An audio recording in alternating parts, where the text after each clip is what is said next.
The Old Testament reading is 2 Samuel chapter 6, beginning with the 12th verse. David again gathered all the chosen men of Israel, 30,000, and David arose and went with all the people to bring up the ark of God. And they carried it upon a new cart and brought it out of the house of Abinadab, which was on a hill.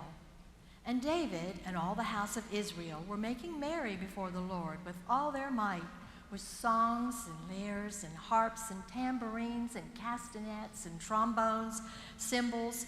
So David went and brought up the ark to God to the city of David with rejoicing. And when those who bore the ark of the Lord had gone 6 paces, he sacrificed an ox and a fatling. And David danced before the Lord with all his might, and David was girded with a linen ephod.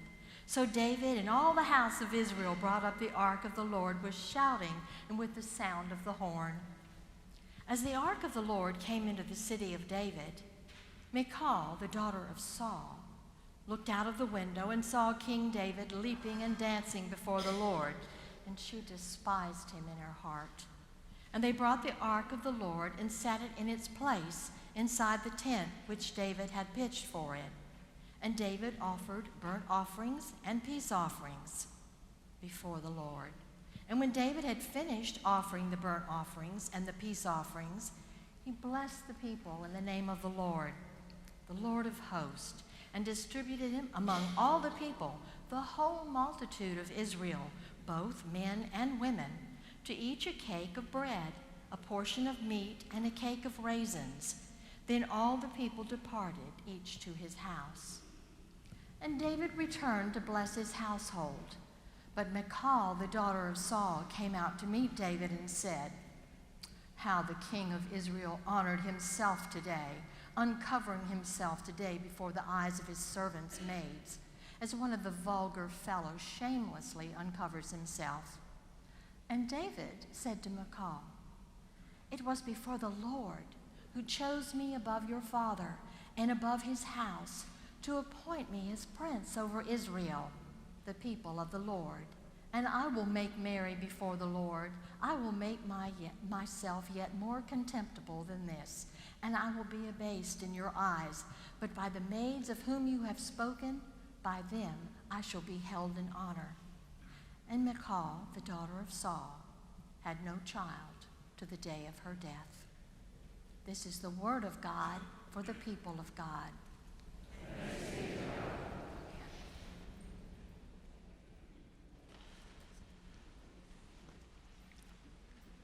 Well, Michal and David certainly have an interesting life story when it comes to windows. Yeah, maybe we all do in a way, parenthetically. I'm old enough that when I was a child, windows like that, they had to be open because the house was hot, didn't have air conditioning. I remember my father bought our first window air conditioning unit. This was an unspeakably wonderful technological revolution. We had a lot of family togetherness because you wouldn't go to any other room in the house unless you just had to. We would bow before that thing like it was an altar. It was great. I discovered windows in my house when my children were growing up. I didn't know it at the time. My children were sneaking out through those windows to climb out on the roof or to go somewhere. I didn't catch them at the time, but they tattled later. Actually, one of my children I did catch within a few hours. Climbed out through a window at 2 in the morning. I admired the pluck of this. I actually had no issue with this, but I was severely disappointed because this child took a selfie at 2 a.m. and posted it on Facebook. So disappointing. It's my child, do better. Michal she'd saved David through a window. This is so interesting. Michal is the daughter of King Saul. And Saul, he has issues with David because David's so popular and he's a great young warrior, and Saul's got some kind of paranoia going on in his head. He's got a demonic rage in him. He's jealous of David, so he wants to kill David. And Michal actually helped David escape, put him down through a window. Today, she looks down through a different window and she cares nothing about saving David's life any longer. What she sees as she looks down through the window is everybody else is in the streets of the city, and they're having a raucous celebration. David has just conquered his foes. He has united the tribes of Israel. Jerusalem is the new capital, and now he's bringing the Ark of the Covenant, Israel's most sacred object, into the city. And they're having, you heard it, castanets and cymbals and all of this. And David is leading the charge in the celebration. He is dancing around the Ark in just an amazing way. A friend of mine knew I was preaching on this today and asked me, would I be dancing down the aisle at the beginning of the service? And I said, no, and if my people knew what that would look like, they would thank me for not doing so. Now, what David does, in a way, is good in that he's got a full-bodied celebration of God. You know, sometimes like the most that we Methodist traditional people can manage is, you know, every now and then I'll preach in an African-American church, and people, they talk to me. Amen, yeah, whoa. And you guys do the same thing, but it looks a little different, right? Like, when I say something really amazing, instead of hollering amen, what you do is this. You go.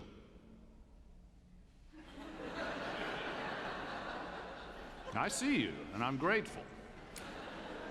David, he's caught up in this thing, and it reminds us that God created us for joy. God didn't create us to behave and to be stiff or anything like that. God created us for joy, but joy's dicey, isn't it? Joy it's tricky because you can try to have a fake joy. We do this all the time, right? We want joy, so we just like, well, I'll go to parties, then I'll have joy, or I'll drink, that'll help me have joy, or I'll buy a lot of shiny things, and that will help me have joy. But that's fake joy. That's just fun. That's just kind of temporary happiness. Joy is a deeper kind of thing, and you don't really recognize joy until it shows up in the teeth of suffering, right? Because joy can handle pain. We saw it yesterday here. We had a funeral here at 2 p.m. yesterday. A man had died, and he was a beloved husband and father and uncle and friend and grandfather and doctor. And there was tremendous sorrow over his death, and yet there was laughter. There were wonderful memories that were shared. That's what joy looks like. Joy can cope with suffering and pain. And in fact, it's not joy until it can embrace suffering and pain. Michal, she's not in the celebration like everybody else, and the reason is she married badly. Michal, for her, the palace has become a prison.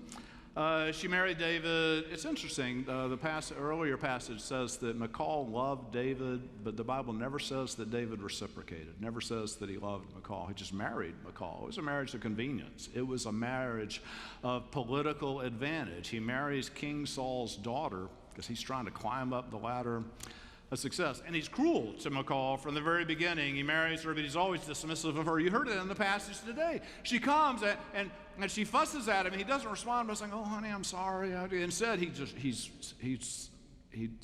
deriding. He's so ugly back to her. This has been the pattern in their marriage. Shortly after they're married, he dallies with other women. He marries other women. He finally gets, he banishes Michal from the palace, and then her life takes a good turn. She meets a man named Palti. They fall in love. They get married. Her life is better, but he won't have it. When he sees that that's happened, so he goes and he seizes Michal and says, "You can't live with Palti anymore. You have to be back in the palace. You are the queen. You are my wife." It's cruel. The palace has become a prison for her. So when she looks out the window this day, she loathes David. She despises him. And the question that we need to ask is, why is this in the Bible? You think this is the kind of thing they'd leave out of the Bible. You know, if you remember the Da Vinci Code, the Da Vinci Code premise kind of was, they wrote the Bible to deceive us, to talk us into things. If you're trying to talk people into something, you leave this passage out of the Bible, because this is King David. So because it's King David, you think they'd whitewash his story because he's King David. He's the founder of God's holy nation. He's the sweet singer of psalms. He's the ancestor of Jesus. Like, why include the story that he's like a horrible husband and was downright abusive to his wife? And the reason is the Bible's better than any cleaned up official story. The Bible wants us to hear the ache. The Bible wants us to know the truth. The Bible can't bear cover-ups. The Bible wants us to know. You know, we've been thinking a lot about pastors here over the past couple weeks. Parker Haynes preached his last sermon here last Sunday. Boy, the guy, he was on fire. It was just an absolutely brilliant sermon. And 2 weeks before that, Melanie Dobson preached her last sermon. Fabulous, moving sermon about Esther. And then we have 2 new pastors who are starting this week, Nancy and Uyan, and you'll love them. They'll be wonderful. And it raises the question of, like, what do we ask pastors to do? And we could say we want our pastor to please us, but that's a bad answer, and you know it. I think what we want pastors to do is we want them to hear and know our pain. And I think we want pastors to hear and know the pain of the world and remind us about it, lest we forget, and then see all of that in the light of God's goodness and God's mercy. We want pastors to feel our pain and to help us feel the pain of others. Bob Pierce, who's the founder of World Vision, said, "Let your heart be broken by the things that break the heart of God." That's like a good recipe for the Christian life, and it oddly is the path to joy. Joy doesn't come when we avert our gaze or turn a blind eye or get sheltered. Our joy only comes when we let our hearts be broken by the things that break the heart of God. We need to be heard. That was the premise of our mental health series, right? Is that, you can have a kind of church where everybody comes and we're like, "Hey, how you doing? Fine. How are you? I'm fine. We're fine. Ooh, everybody's so fine." And we don't want to have that kind of church. We want to have the kind of church where you can come here and somebody says, "How are you?" And you can say, "I thought I might not get out of bed Friday," or "My marriage is a train wreck," or "My brother is schizophrenic," or "My son hasn't spoken to me in 6 years," or whatever, right? Because we're all just broken people. What we need is to be heard. You don't need somebody to fix your troubles, but you do need to be heard. As best I can tell, that's what's gone wrong in our country politically right now. I think people want to be heard, but we miss that because everybody's shouting at each other, everybody's angry at everybody. We forget about the wanting to be heard. I mean, as best I can tell, correct me if I'm wrong, the supporters of Donald Trump are saying, "Finally, we're being heard. We haven't been heard for a very long time." And then the people on the other side are saying, "We aren't being heard any longer." I think that's what's going on, and what people want is to feel that they're heard. You don't always get your way, but we forget that we need to hear. We need to listen. There's so many things that are out there, and we as the church, see, God calls us to hear. God calls us to feel the pains of the world, but instead we do what everybody else does. We politicize it, and we take sides, or we blame. So it might be immigration, it might be black lives, whatever it is, doesn't matter. We're angry. God wants us to hear the sorrow and the pain. It's our way to joy, oddly. Michal could be deemed the patron saint of the Me Too movement. It's odd that the Me Too movement just started. It's been in the Bible for 3,000 years, right? That here's a woman who is mistreated by a powerful man and she's trapped and there's nothing that she can do. It's been right there in the Bible, but we've ignored it for 3,000 years, but not any longer. Not any longer. This is not of God. We're not going to tolerate it. Ron and Jan Kimball are members of our church. Their daughter, Jamie, was in a really abusive, high controlling relationship. She was trying to get out of it, finally did get out of it, but like David, who wouldn't let Michal go, Jamie's boyfriend wouldn't let her go. He finally killed her. And Ron and Jan have started a foundation that we try to support every way we can to raise awareness around this and say, this can't go on. This can't go on. There has to be a safe place where women can speak up, where women can get some help. It's gone on too long. We're not going to bear it any longer. What's really worse, I think, I'm trying to ponder this, what I think is worse about Michal's situation is it's not just that Michal is married to a man who is high control and cruel to her. That'd be bad enough. And it's not just that Michal is married to a man who is controlling and cruel to her, but he's also immensely powerful, and he's so very popular. I mean, everybody in Israel thinks he's just the greatest guy in the world. She knows the truth about him. It's not even that. It's this. It's that Michal is married to a man who is controlling and cruel. He's powerful, and he's immensely popular, and he pretends to be so very spiritual, doesn't he? I mean, they're bringing the ark in, and he's dancing. He's caught up in a frenzy for the Lord. He's so spiritual. He's so filled with the Spirit. And she knows better. Isn't the worst hypocrisy religious hypocrisy? It's more cruel somehow because of the pretension that God is blessing you, because of the pretension that you're pleasing to God somehow when actually you're just hurting other people. I think a lot about religious hypocrisy. Sometimes people ask me about John 14:6, where Jesus says, I'm the way, the truth, and the life. And people say to me, no, you got to believe in Jesus. He's the only way. If you don't believe in Jesus, you don't go to heaven. And my test case that I respond with every time when I have that conversation is I tell about a woman who came to me for counseling a number of years ago. I'm still not sure how she landed in my office. I'm so glad she did. She came in, and her first words were, I will never believe in Jesus. And I said, tell me about that. She said, well, my daddy believed in Jesus. That he carried a Bible everywhere. He taught Sunday school. He was the guy that stood up and prayed in front of the church, a deacon in his church, super religious guy. He said, but he sexually abused me during my teenage years, so I'm never going to believe in my daddy's Jesus. And what do you say to this, right? Well, he believed Jesus was the way, the truth, and the life. He believed in Jesus. He gets to go to heaven. She doesn't because she doesn't believe in Jesus. I don't think so. I don't think so. I think about, I have a number of friends who are Catholic priests. One was an usher in my wedding right here back in 1986. And they are humble, holy servants of God, but they get a lot of grief. My friend told me he was at the grocery store recently wearing his collar, and somebody just came up and said horrible things to him. And he knows he's got to bear that because there's some priests who have abused their power. I mean, think what it must be like to be an altar boy.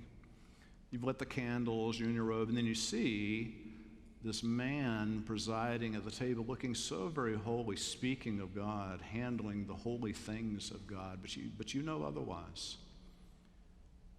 You know otherwise.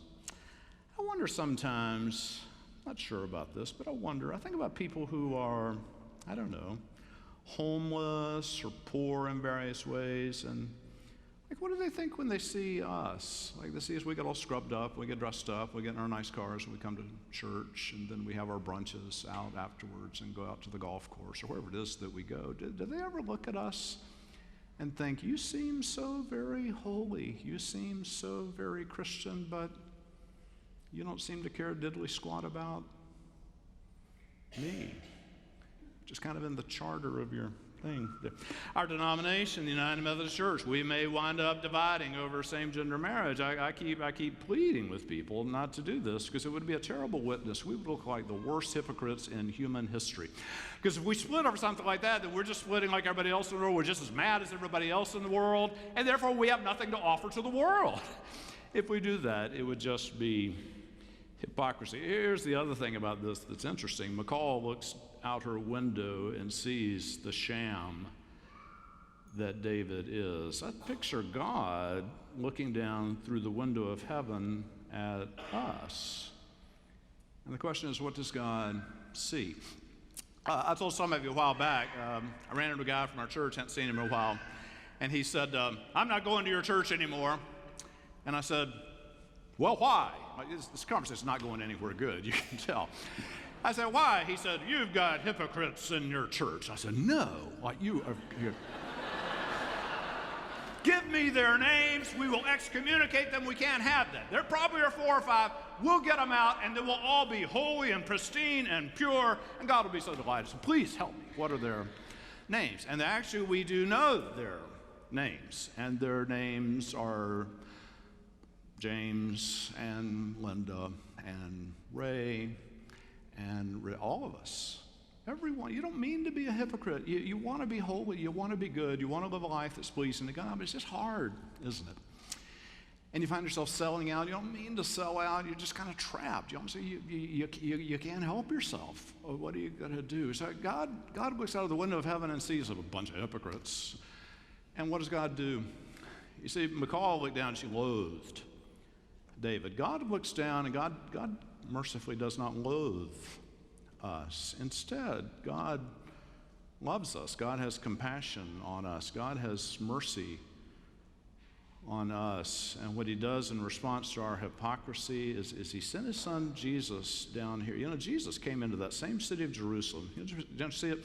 David's coming in with the ark, and everybody's, excited. It's like Jesus did this on Palm Sunday. Jesus came into the city, and there's a raucous celebration. He was despised by some people. But it wasn't a woman who knew he was just a sham. He was despised by the power brokers. He was despised by the smug religious people who didn't want any part of his project because he was loving the wrong people.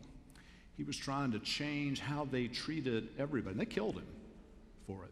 They killed him for it. But God wasn't done with Jesus. What God did after they killed Jesus, God raised him from the dead. And God did not raise Jesus from the dead so you get to go to heaven one day. Although it'd be great to go to heaven one day. It'd be a glorious thing, but it's way more than that.